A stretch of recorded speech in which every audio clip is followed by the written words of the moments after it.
Good afternoon. My name is Devin, and I will be your conference operator today. I would like to welcome everyone to the KB Home 2019 First Quarter Earnings Conference Call. At this time, all participants' lines are in a listen-only mode. Following the company's opening remarks, we will open the lines for questions. Today's conference call is being recorded and will be available for replay at the company's website, kbhome.com, through April 26. Now, I would like to turn the call over to Jill Peters, Senior Vice President, Investor Relations. Jill, you may begin. Thank you, Devin. Good afternoon, everyone, and thank you for joining us today to review our results for the first quarter of fiscal 2019. With me are Jeff Mezger, Chairman, President, and Chief Executive Officer, Jeff Kaminski, Executive Vice President and Chief Financial Officer, Matt Mandino, Executive Vice President and Chief Operating Officer, Bill Hollinger, Senior Vice President and Chief Accounting Officer, and Thad Johnson, Senior Vice President and Treasurer. Before we begin, let me note that during this call, items will be discussed that are considered forward-looking statements within the meaning of the Private Securities Litigation Reform Act of 1995. These statements are not guarantees of future results, and the company does not undertake any obligation to update them. Due to factors outside of the company's control, including those detailed in today's press release and in filings with the Securities and Exchange Commission, actual results could be materially different from those stated or implied in the forward-looking statements. In addition, a reconciliation of the non-GAAP measures referenced during today's discussion to their most directly comparable GAAP measures can be found in today's press release and or on the Investor Relations page of our website at kbhome.com. And with that, I will turn the call over to Jeff Mezger. Thank you, Jill, and good afternoon. We had a solid start to 2019 with first quarter results that reflected continued execution on our returns-focused growth plan, particularly in our balanced approach to allocating the significant cash flow we have generated to achieve our objectives. We made considerable progress in three key areas: continue to expand our gross profit margin, further strengthening our capital structure, and realizing growth in our community count. Our capital allocation priorities have been very consistent since the start of our plan in 2016, investing in our future growth and reducing our debt. In just over 2 years, while continuing to invest in land acquisition and development, we also repaid over $800 million of debt, which has meaningfully reduced the amount of interest incurred per home and created a tailwind to our gross margin. In the first quarter, this interest reduction benefited our gross margin by a full percentage point year over year.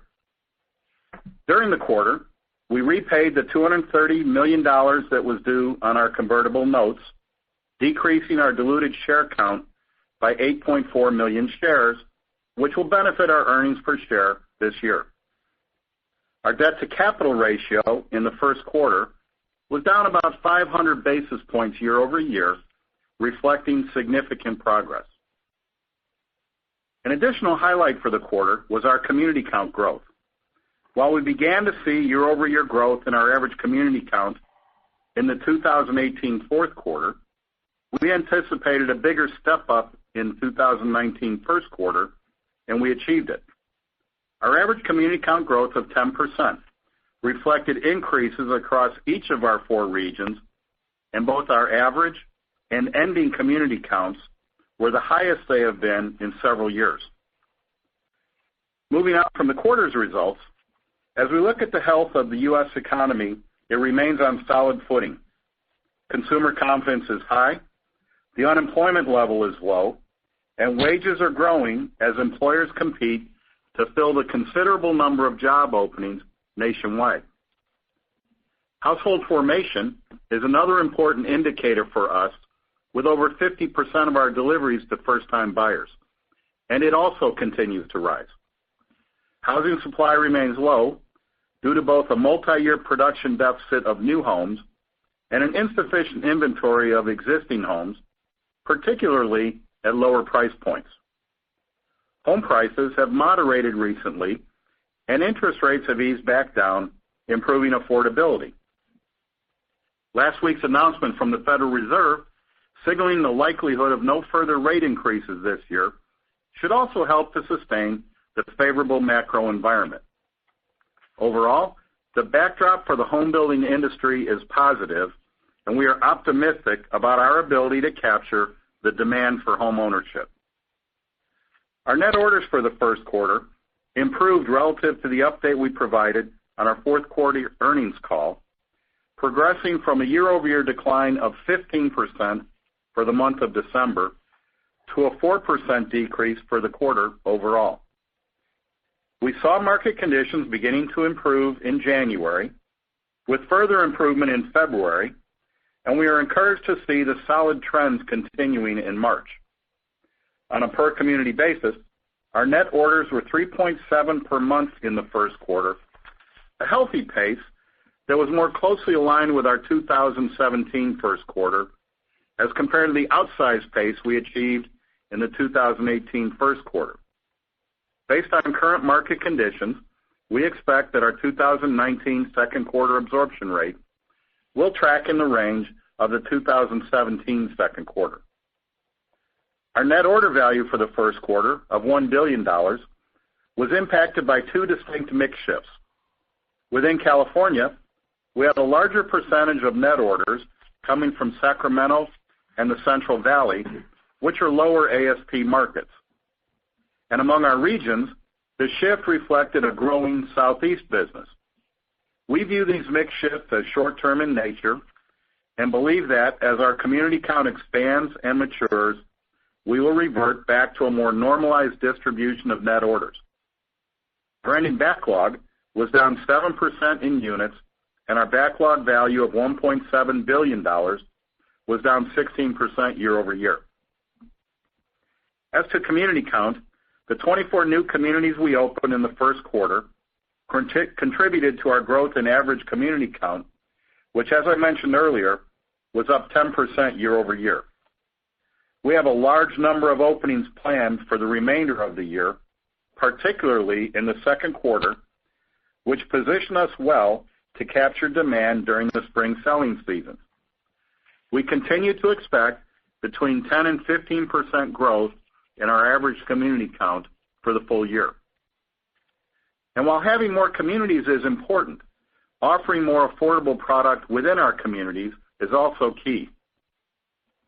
Our efforts to address affordability concerns by expanding the choice of square footages available to home buyers are well underway, and we expect to continue to introduce lower square footage plans in select communities in the months ahead.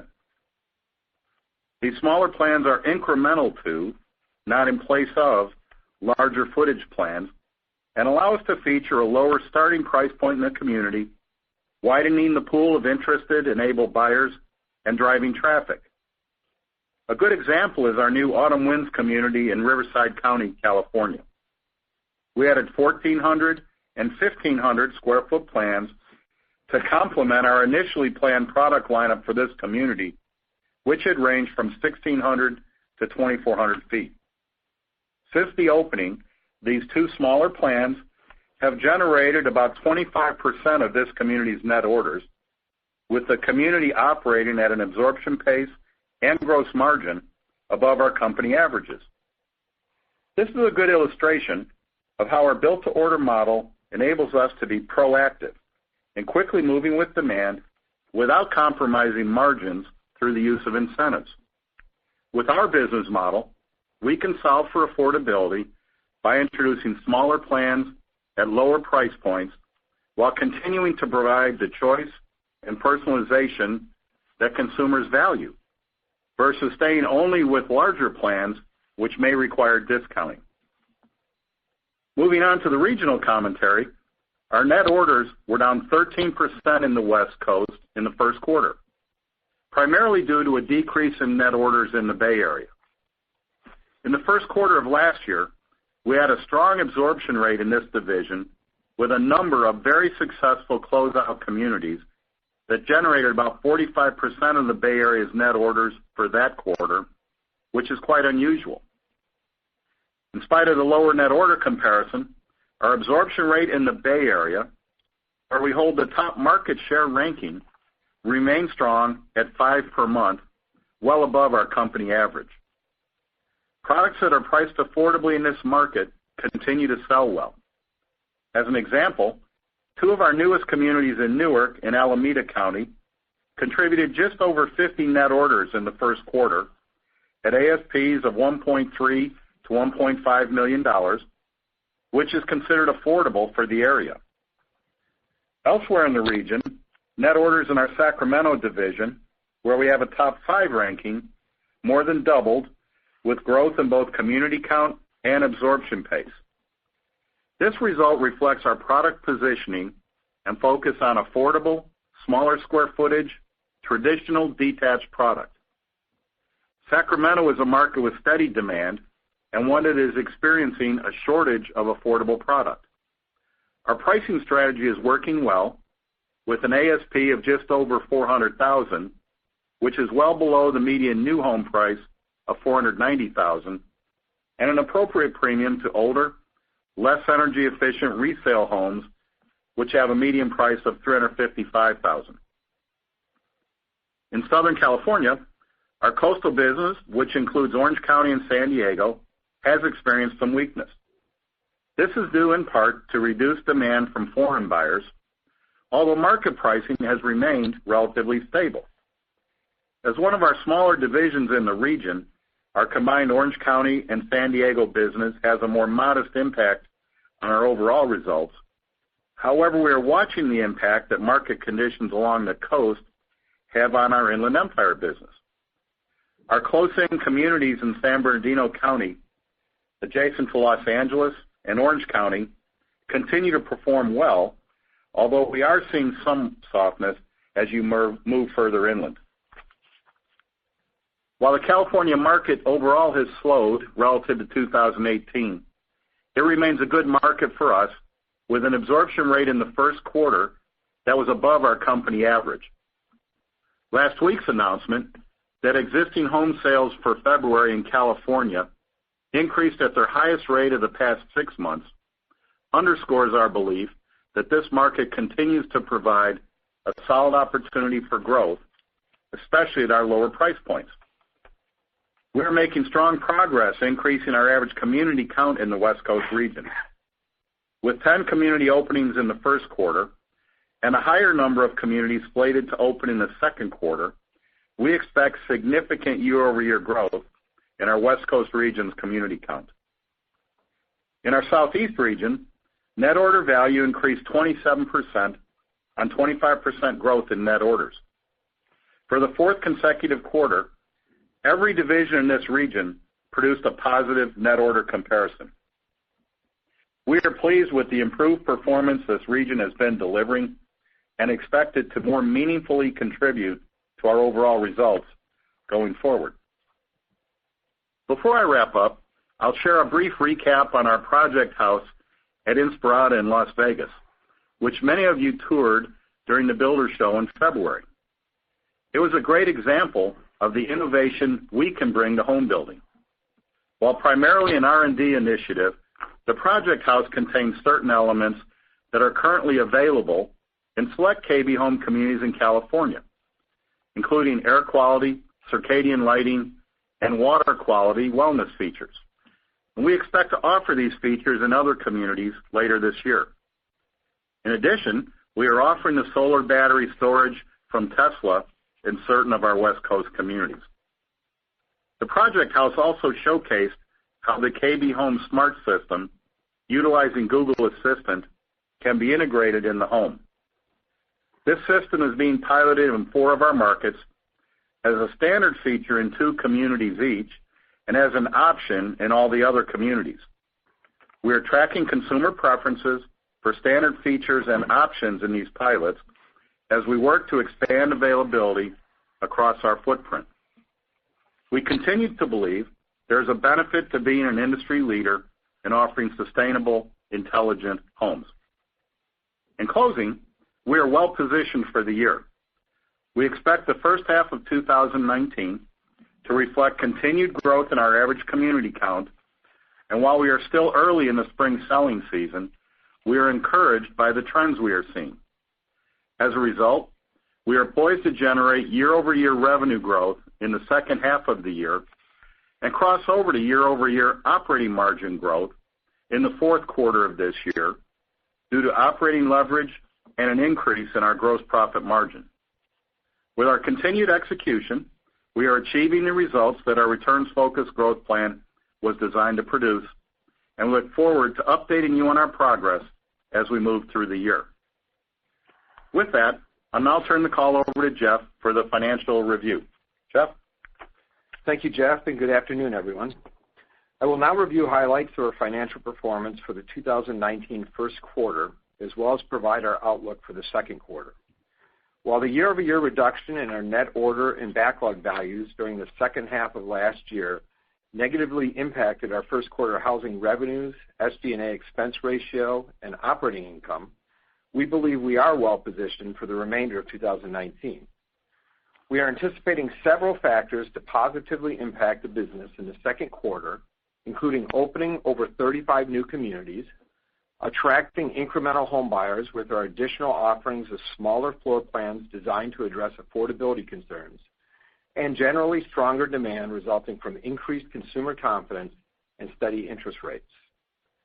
In the first quarter, our housing revenues declined by 8% from a year ago to $798 million, reflecting a 5% decrease in our overall average selling price and a 71 unit or 3% decline in homes delivered.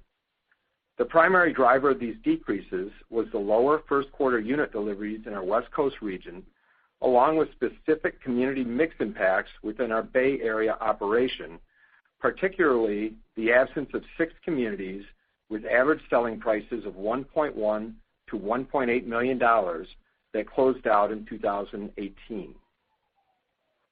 We ended the first quarter with a backlog value of $1.66 billion, down 16% from the year earlier period, which was our highest first quarter backlog value in over a decade. The decline largely reflected the 14% year-over-year decrease in beginning backlog value, along with the impact from the closeouts of higher-priced Bay Area communities that I just mentioned. We believe our backlog value supports second quarter housing revenues in a range of $900 to $950 million. In the first quarter, our overall average selling price of homes delivered decreased 5% from the year earlier quarter to approximately $371,000. This decline reflected increases of 7% in each of our Southwest and Southeast regions that were more than offset by the impacts of the high ASP community closeouts in the West Coast region and a mix shift within our Central region with a lower proportion of deliveries from our Colorado operation. We are projecting a sequential increase in our overall average selling price for the 2019 second quarter to a range of $375,000 to $380,000. Homebuilding operating income decreased from the year earlier quarter to $31.3 million, or 3.9% of revenues. Excluding inventory-related charges of $3.6 million in the current quarter and $5 million in the prior year period, our first quarter homebuilding operating margin decreased to 4.3% due to an increase in our selling, general, and administrative expense ratio, partially offset by an improvement in our housing gross profit margin. For the second quarter, we expect our homebuilding operating income margin, excluding the impact of any inventory-related charges, will be in the range of 4.2% to 5.2%. Our housing gross profit margin for the first quarter improved 100 basis points on a year-over-year basis to 17.1%. Excluding inventory-related charges from both periods, our gross margin for the quarter was 17.6%, up 90 basis points compared to 16.7% for the prior year period. The year-over-year improvement primarily reflected lower amortization of previously capitalized interest and a change in the classification of certain model complex costs due to our adoption of the new revenue accounting standard, ASC 606. The classification of these model complex costs changed from construction and land costs to SG&A expenses. These favorable margin impacts were partly offset by increases in fixed community-level expenses supporting community count growth and reduced operating leverage due to lower housing revenues. Our adjusted housing gross profit margin, which excludes inventory-related charges as well as the amortization of previously capitalized interest, was 21.3% compared to 21.4% for the same period of 2018. Due to regional and community mix impacts relating to our expected quarterly deliveries, we expect our second quarter housing gross profit margin to be in the range of 17 to 17.6%, assuming no inventory-related charges. Directionally, we expect measurable sequential gross margin improvement in both the third and fourth quarters. Our selling general administrative expense ratio of 13.4% was up as compared to the first quarter record low ratio of 11% in 2018. The increase mainly reflected reduced leverage due to lower housing revenues, the ASC 606 impact mentioned earlier, increased marketing expenses to support new community openings, and the absence of legal recoveries and favorable legal settlements we had in the 2018 first quarter. As we continue to make containment of overhead costs a high priority and expect to realize a favorable leverage impact from higher housing revenues, we are forecasting a sequential improvement in our second quarter SG&A expense ratio down to the range of 12.3 to 12.9%. Income tax expense for the quarter was $4.5 million as compared to $117.3 million in the prior year period, which reflected a non-cash charge of approximately $111 million related to the impact of the Tax Cuts and Jobs Act. The tax provision for the current quarter included $5.3 million of favorable impacts from a deferred tax valuation allowance reversal and tax benefits from stock-based compensation, which were partly offset by other items. We expect our effective tax rate for the 2019 second quarter to be approximately 26%, excluding potential impacts from stock-based compensation and/or energy tax credits. In the first quarter, all of our remaining federal net operating losses were utilized, contributing to the reduction in our deferred tax asset balance to $433 million at quarter end. This balance is now comprised of approximately $128 million of federal energy tax credits, $100 million of refundable AMT credits, $97 million of state tax credits and NOLs net of valuation allowances, and $108 million of temporary differences. Except for the temporary differences, we expect the vast majority of our remaining deferred tax assets to be utilized or refunded within the next 2 years, providing substantial cash tax savings. Net income for the quarter was $30 million or 31 cents per diluted share. For modeling purposes, diluted earnings per share for the remaining quarters of 2019 should be calculated using approximately 92 million diluted shares outstanding, which reflects the 8.4 million reduction in our diluted share count due to the repayment of our convertible senior notes. Approximately 93.5 million diluted shares outstanding should be used for the full year calculation, representing a year-over-year decline of 7%. Turning now to community count, our first quarter average of 244 increased 10% from 222 in the same quarter of 2018. We ended the quarter with 248 communities, up 13% from a year ago. On a year-over-year basis, we anticipate our second quarter average community count will be up 15 to 20% as compared to the 215 communities in the 2018 second quarter. We still expect our average community count for the full year 2019 to be up 10 to 15% year-over-year. During the first quarter, to drive future community openings, we invested $384 million in land development, and fees, with $188 million or 49% of the total representing new land acquisitions. We ended the quarter with total liquidity of nearly $1 billion, including $512 million of cash and $467 million available under our unsecured revolving credit facility. During the quarter, we repaid all $230 million of convertible senior notes at maturity.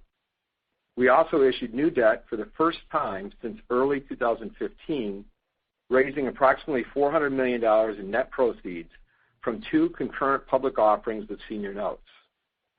Subsequent to the end of the quarter, on March 8th, we used the net proceeds to retire, at par value, all $400 million of senior notes that were scheduled to mature on May 15, 2019.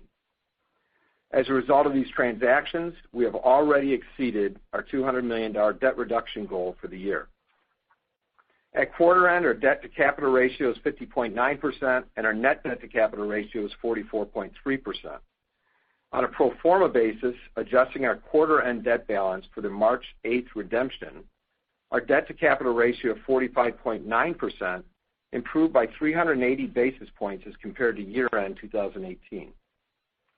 Over the past 2 years, under our returns-focused growth plan, we have generated enough cash from our core operations and monetization of both our inactive inventory and deferred tax assets to retire over $800 million of debt while investing nearly $3.8 billion in land development, and fees to grow the business. In summary, our first quarter highlights included a year-over-year increase in housing gross profit margin, an improving order trend as we moved through the quarter, a measurably higher community count, a decrease in diluted shares outstanding, and the successful completion of refinancing transactions.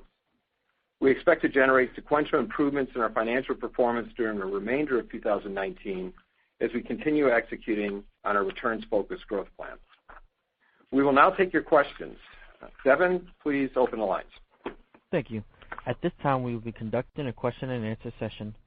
So that we may address questions from as many participants as possible, we ask that you limit yourself to one question and one follow-up. If you would like to ask a question, please press star 1 on your telephone keypad. A confirmation tone will indicate your line is in the question queue. You may press star 2 if you would like to remove your question from the queue. For participants using speaker equipment, it may be necessary to pick up your handset before pressing the star key.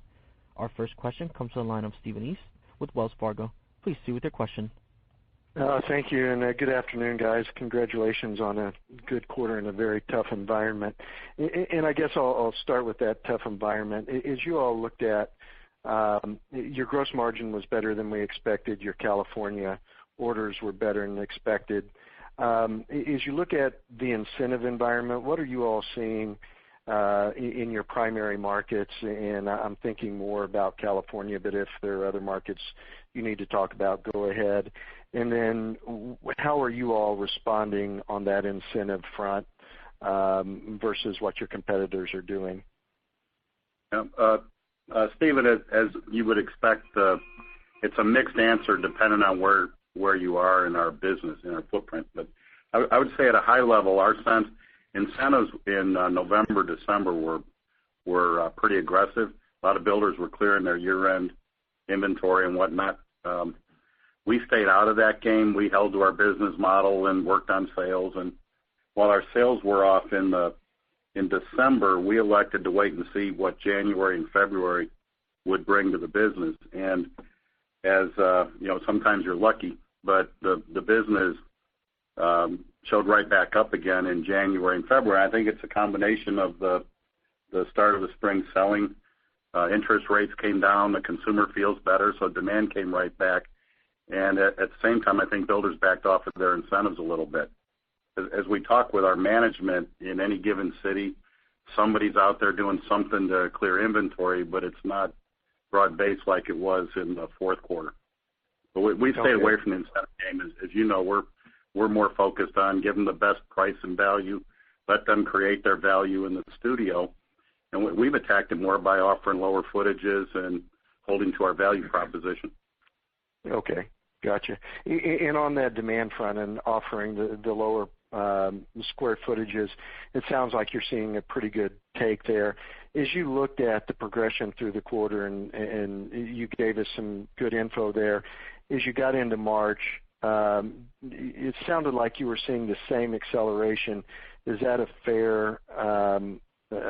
fair analysis of what you said? And do you think you all are starting to see any incremental acceleration from the rates, the recent drop in rates? As we shared in the comments, Stephen, January was better, and then February accelerated again. I think the acceleration that we saw in February is probably more than just a coincidence when the rates started to tick back down a little more quickly. March is only 3 weeks into it, so I don't know that you can say that we've got this trend we can talk to on weekly progression or anything like that, but the dynamics in the market, our traffic levels, sales pace, what's going on is typical that March is a little better than February, and that's what we're seeing. I'd call it a pretty normal spring selling cycle right now. Our next question comes from the line of Alan Ratner with Zelman & Associates. Please proceed with your question. Hey guys, good afternoon. Thanks for taking the question and nice quarter. So first question, just on the demand trends through the quarter. Jeff, obviously there was a lot going on, busy quarter for you guys opening communities. Is it possible to rank order, the impacts of what really drove that better sales pace through the quarter, on a year-over-year basis, between strong reception to new communities that you opened up, some of the company-specific things that you did on the product offerings versus just kind of a broader market strengthening as rates came down and kind of the environment stabilized? I can try, Alan. That's a tough one to answer. What we're seeing with our new openings, and we've explained this before on these calls, our community count's an average, and if it opened the third week of February and opened to great success, it really doesn't help your absorption pace calculations for the quarter because it's counted as a community, and even though it may have strong sales, it's only a couple weeks of sales. So I would say on the community count side, I'm encouraged as the Q1 openings matured, they're performing very well. We have a lot of communities coming in the second quarter, and it depends on when they open and how they season and what that does to sales. But I wouldn't attribute our sales improvement necessarily to just grand openings. And on the product side, we're just now getting on the ground. We're continuing to introduce the plans. We've had some models open up. They're selling well. It's incremental business for us. We don't see it as a broad-based driver. As I shared in the comments, gets you more traffic. It may get you to a different buyer pool that couldn't otherwise afford that location, and they want to live in that area. So we see it as incremental but beneficial to our business. And while we were introducing those, the interest rates ticked down a little bit, so it took a little of the affordability pressure off. But we like the positioning for if interest rates were to rise again. We're far better positioned than we were a year ago. So I would then go to the economy and job growth, interest rates coming down, and I would say that's a real driver right now of what we're seeing on the selling floor. Very helpful. Thank you for that. And second question, if I could, for Jeff K. Just on the gross margin guide for 2Q. You guys typically do have some seasonality in your margins, so I think your guidance kind of implies flattish sequential margins, maybe down a touch, which is pretty unusual for the 2Q versus 1Q, and you kind of walk through the mix dynamics there. I think you mentioned you expect meaningful improvement in the back half of the year. I know you're not giving official guidance, but should we think about your normal seasonal lift that you generally see as a pretty good guide to how we should think about that, or are there going to be other puts and takes to that? No, I think that's the right way of thinking about it, just from the point of view of the Q2 versus Q1 as well as the third and fourth quarter. It is a little unusual what we're seeing in the second quarter. We did want to highlight that in the prepared remarks. That's why we added a little bit of color around the guidance and talking about just some community and regional mix factors impacting us. But we do see that coming back in the third and fourth. And a lot of it is driven by what we're seeing, in the California community count growth with relatively higher margins, particularly in the Bay Area at high ASPs, with delivery scheduled out in the third and fourth quarter. So all that will be helpful, but I think you're looking at it the right way for sure. Our next question comes from the line of Nishu Sood with Deutsche Bank. Please proceed with your question. Hi, this is actually Tim Daly on for Nishu. So my first question is in regards to the land spend in the quarter. So the land spend was down around 17% year over year after around 25% growth that was put up last year. So given the high level of activity that we saw last year, how are you thinking about the budgeting for land investment in 2019? And should we kind of expect this trend of kind of maybe declines on a year-over-year basis to continue into the remaining quarters of the year? Well, I'll make a few comments on the land spend. First of all, the year-over-year decline was really specific to a couple large deals that we acquired in the first quarter of last year, as opposed to any change in strategy or scaling back or anything like that in the first quarter of this year. So it was really just literally just a couple of large deals that happened in the first quarter last year that didn't repeat this year. We'll continue to use the same approach on our land spend as we move forward, and we evaluate market conditions. We also evaluate what we need to fill out our expected deliveries and top-line revenues in future years, and then drive really the whole company in order to acquire the right parcels and develop them and open them for sale. That'll help us hit those top-line revenues. We don't really use a budget approach with any of our divisions, although at the corporate level we know what our cash flow capability is, and we'll try to stay within that. And we did actually a couple of years back really pull back from specific guidance on land spend because it really depends on the flow of projects. And we've, like I said, had consistent discipline around the projects and around approvals, and we'll judge it more on that basis. So, we're in a really good position right now with company liquidity and the cash flow we're generating from operations, where we don't feel really constrained at all on the land spend side, but we do want to make sure we're investing in good, solid deals that will drive returns in the future, and that's how we'll continue to operate. No, that's very helpful description there. So I guess the second question, this is more for Jeff M. You mentioned in your prepared remarks that you expect the Southeast to be a larger contributor to the overall company performance in this year as kind of everything gets online and you grow community count. So that region's gross margin had been lagging relative to the overall company and others. And just curious, were you guys able to close that gap a bit in the first quarter of 2019? And maybe is that going to be contributing to a bit of the improvement that you're expecting in the gross margin in the second half of the year? Yeah, there was a little bit of growth in the first quarter, and we would expect the trend to continue. If you look at what I shared, 4 quarters in a row, we've had order growth in every business. And you need to get orders before you get revenue, before you get scale, before you get margin. And this region has been challenged in that regard for many years. And it's now finally coming out of the clouds. We're opening more communities. We're executing well. We have great teams on the ground. And we expect more profitability and a lot of growth coming out of that region going forward. We think it can be a real tailwind for us. Our next question comes from the line of Stephen Kim with Evercore ISI. Please proceed with your question. Yeah, thanks a lot, guys. Jeff K., I guess I just wanted to make sure that we were hearing you clearly with respect to your comments on absorption and community count and the intersection in 2Q. Basically what I'm hearing you, if you get absorption rates in line or equal to what you did in 2Q17, which was about 4.8 orders a community, your community count up about, I believe you said 15 to 20% in 2Q, that would imply a range of about 0 to 5% order growth in 2Q. And I just wanted to make sure that that is basically what you're trying to lead us to. Right. Your math is accurate. Okay, great. The second question I had relates to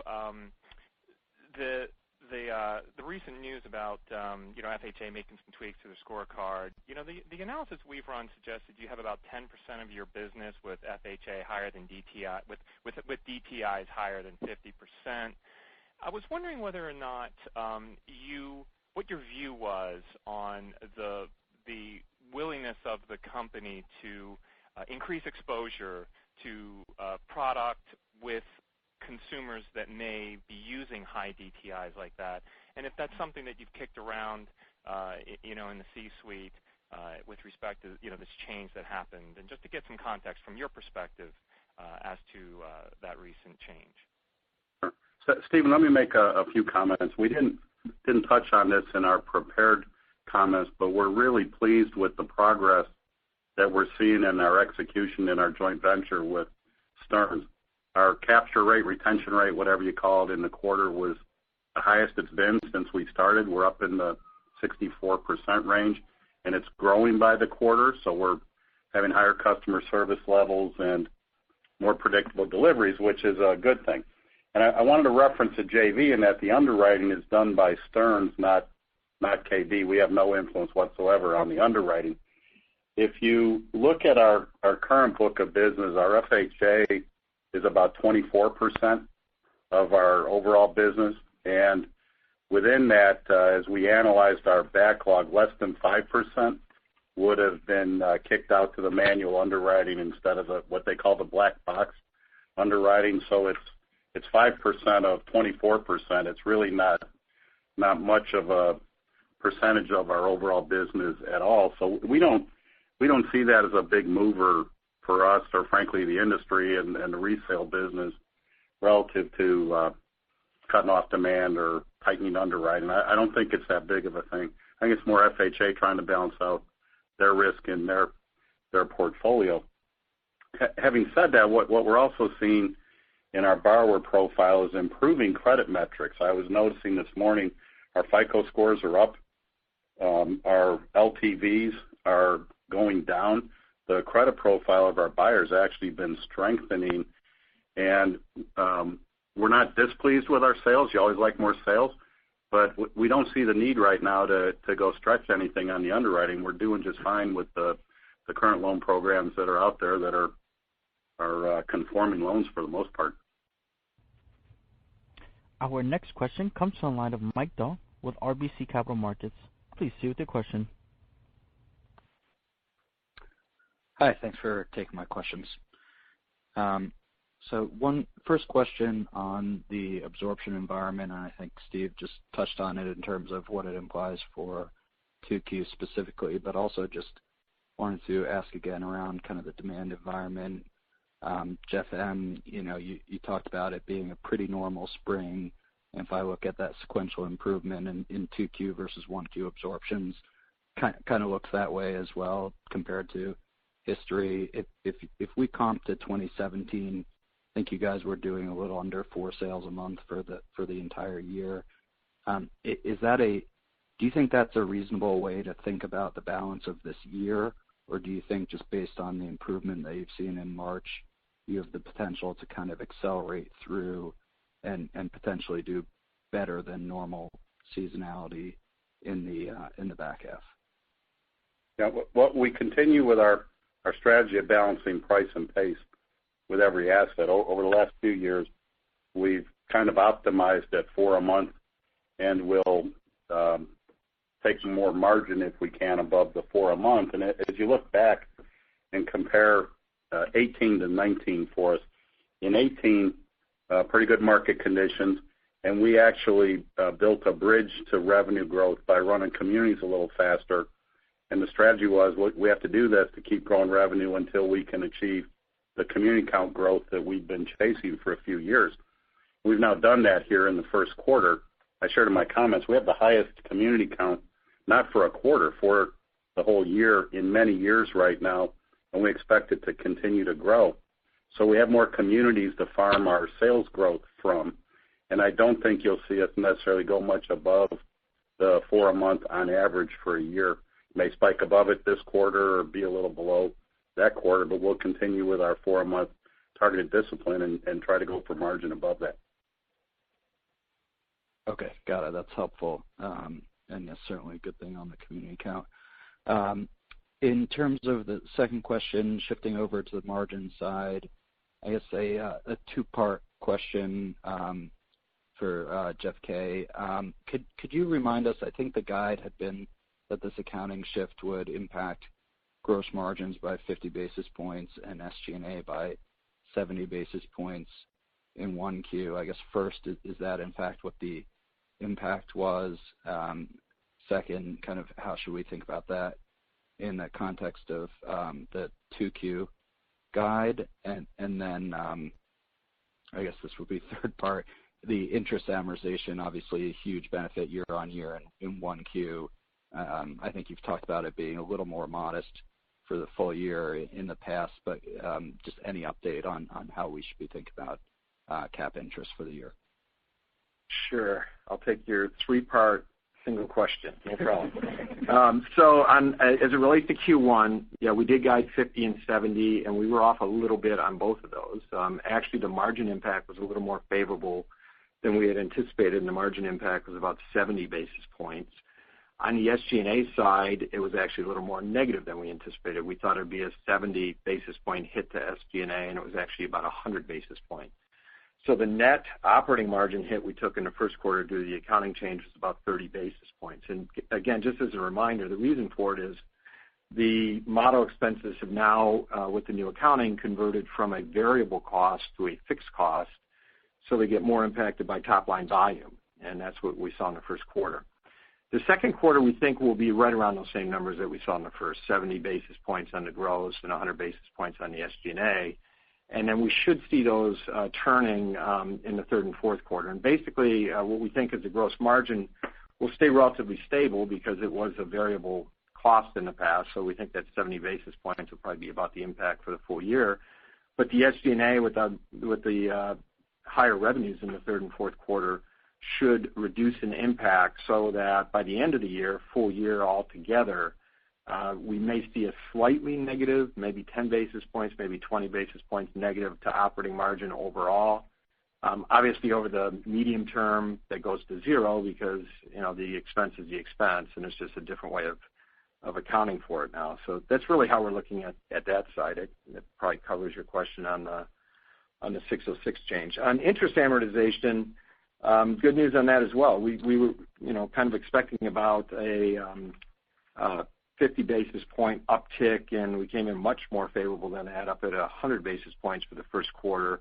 And when we forecast out the year, it does look like we'll have an impact of between 80 and 100 basis points in each of the quarters for the year. So quite helpful and a big step down. In fact, I looked at the first quarter amortization number at 3.7%, and I was trying to find first quarter where it was lower than that. I went all the way back to 2011, which was my first full year with the company, and this was the lowest interest amortization we've had in the first quarter since I started with the company. So the progress we've made on the balance sheet and the leverage ratio and basically the recapitalization is really paying off now in forms of improved gross margin and lower expenses.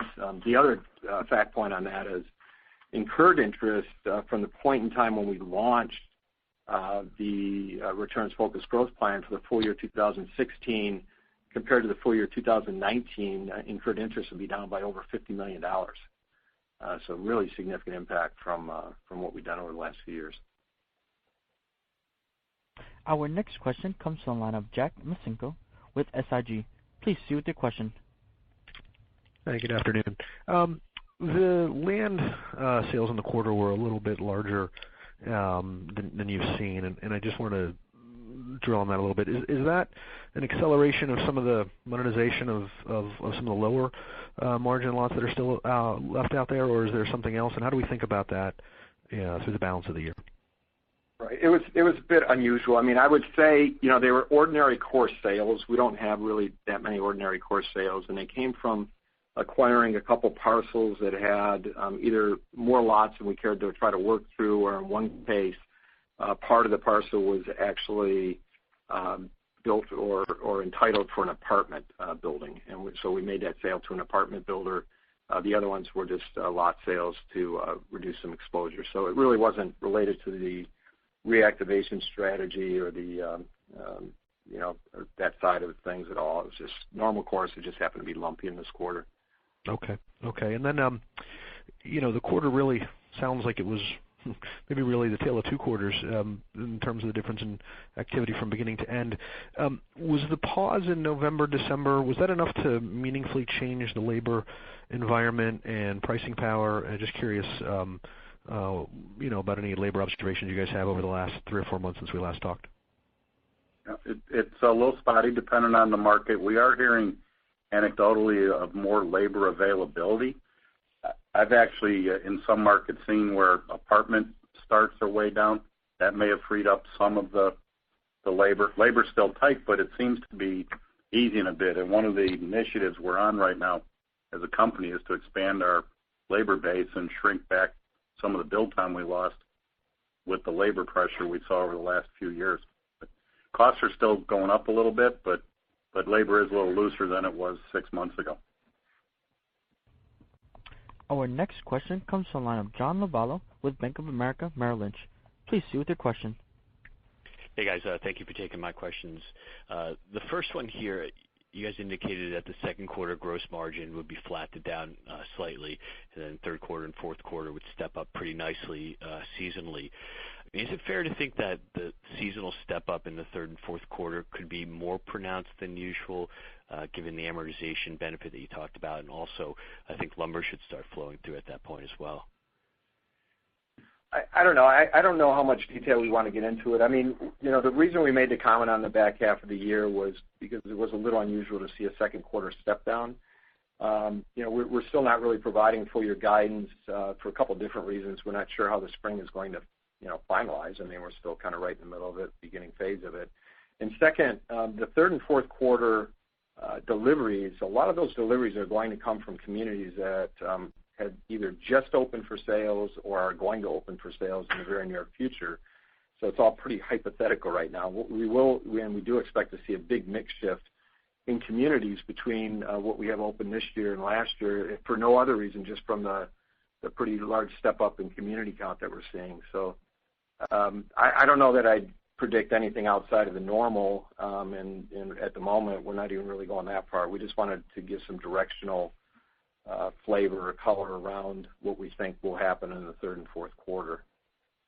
Okay, got it. And then second question is, the second half of the year, you're expecting year-over-year revenue growth and operating profit growth in the fourth quarter. I mean, in terms of operating margin in the fourth quarter, how should we think about it? I mean, I know you're not giving full year guidance, but could we think that directionally that could actually be up on a year-over-year basis? Yeah, that's what we were saying by that comment, operating margin. Perfect. Thank you. Our next question comes from the line of Michael Rehaut with J.P. Morgan. Please proceed with your question. Thanks. Good afternoon, everyone. Thanks for taking my question, and congrats on the quarter. The first question I just had, Jeff, I think you referenced earlier in the call that, as you had highlighted in your prior call, December orders were down 15%. Obviously, you've seen some good sequential improvement throughout the quarter that you said continued into March. I was just hoping to get a sense of what January and February orders, the months were as a year-over-year percentage, and I'll leave it at that, and maybe just any color around the sales pace on a year-over-year basis as well. Mike, it's as we shared in the comments, if you end the quarter down 4 and after a month you're down 15, you have to do better than the other two quarters. And I hate to give monthly trends because it depends on when a week cuts off and what holiday and what Super Bowl and all these other factors. But we shared that January that we closed the gap, and February was good. So the momentum built through January and into February, and the February momentum has continued here in March. Right. No, understood. I guess I was just trying to get a little more granular, but obviously also the color on the second quarter sales pace is very helpful as well, so we appreciate that. Secondly, just circling back to the gross margin cadence, and you certainly appreciate the help there and how to think about it.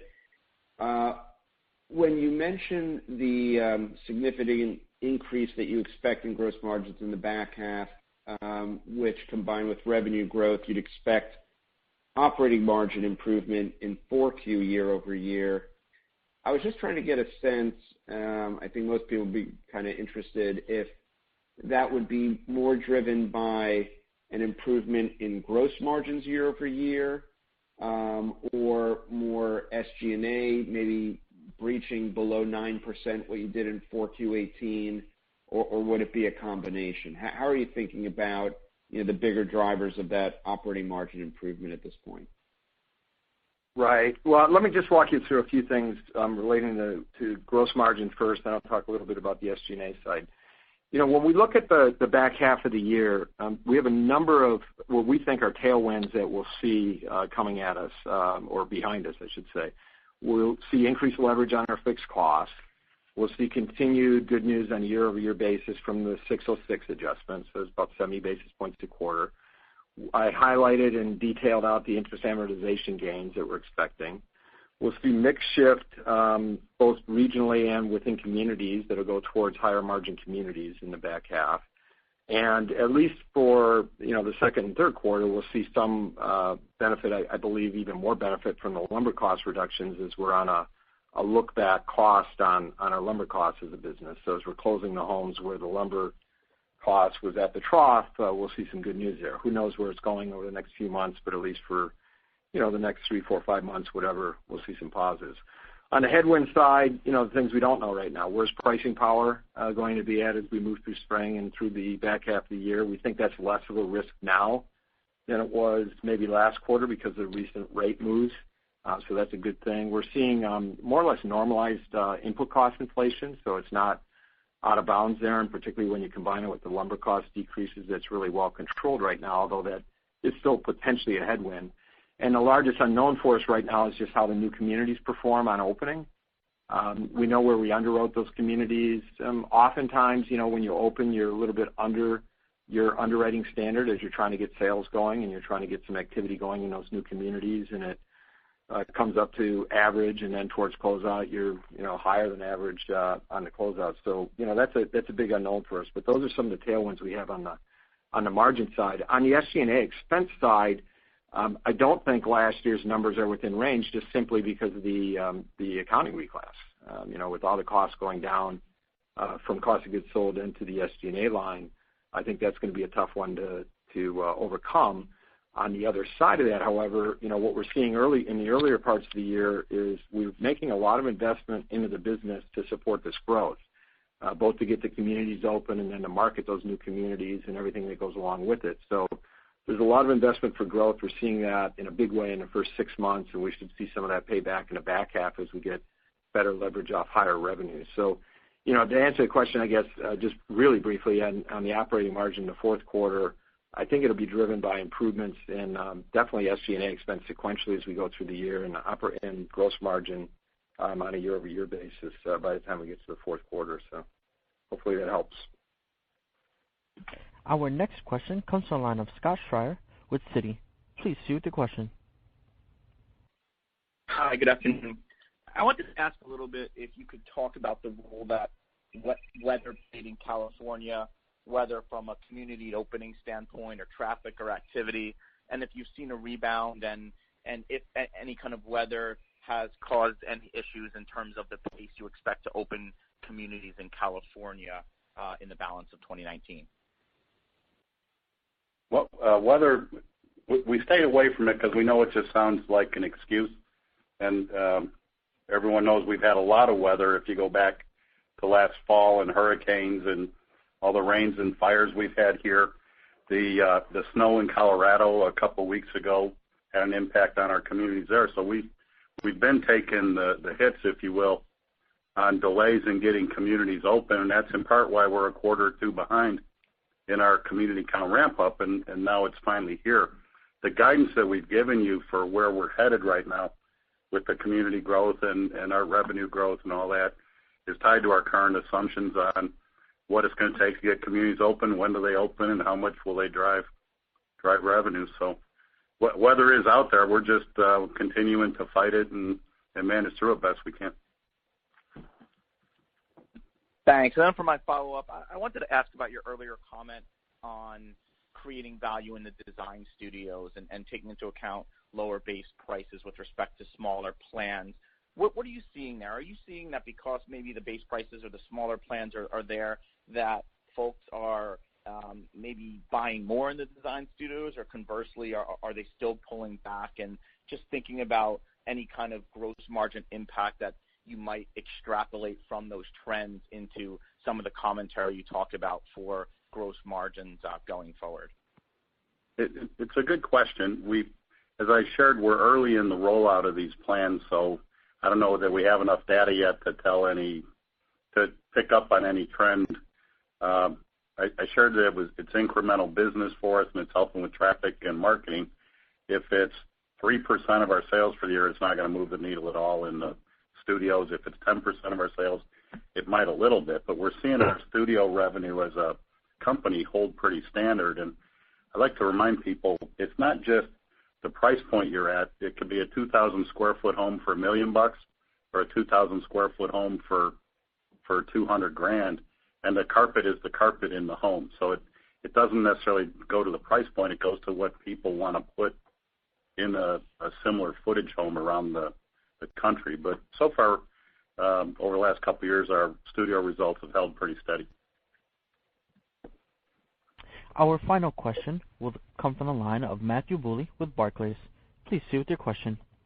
Hey, thank you for taking my questions. I wanted to ask about the community repositioning again. I think, Jeff M., you mentioned in the comments that there was that one community that's operating above company averages on gross margins, and you're seeing some pace driven by the reduced square footage offerings. So are you saying that those product offerings specifically are already generating higher than company average margins, or I guess just what else can you say around what the margin impact has been? Well, in that example, there's no question that those two floor plans are generating sales, and the community is generating a margin higher than our company average. Another one I can reference, because they're not all the same communities, and the one that we shared, we introduced a 1,400 or a 1,500 square foot home below a community that was originally going to be 1,600 to 2,400. We just opened a community in Mesa where we introduced a smaller floor plan, albeit bigger than the example I used on the call. In a community called All Red Ranch in Mesa, we introduced an 1,800 square foot model, and since we opened, it's been 60% of the sales in that community. And again, it's at margins and pace higher than our company average. So these aren't necessarily 900 square foot homes. They're smaller than what we were putting out there before. An 1,800 foot home can leverage a lot, just like a 2,200 foot home. It brings your price point down, and you sell more houses. Okay, that's really helpful. And then I was curious if you've potentially started to see any impact of the solar panel rule in California that's going to take effect next year. And I guess if not yet, how would you anticipate seeing that effect in ASPs or margins as we start to look towards the second half of this year? Thank you. We're continuing to evaluate the rollout and what it means. As a company, we're the largest builder of solar homes in California already. Probably close to half our business is solar in the state, something in that area. So as it rolls out, we actually think it could move prices for that other half that don't have solar today. We're evaluating lease programs, which may not move the pricing at all, and we're still trying to get our arms around it, how to comply. What does it mean? To date, it really hasn't impacted anything other than what we already do in normal course. Ladies and gentlemen, this concludes today's teleconference. We thank you for your participation. You may now disconnect your lines.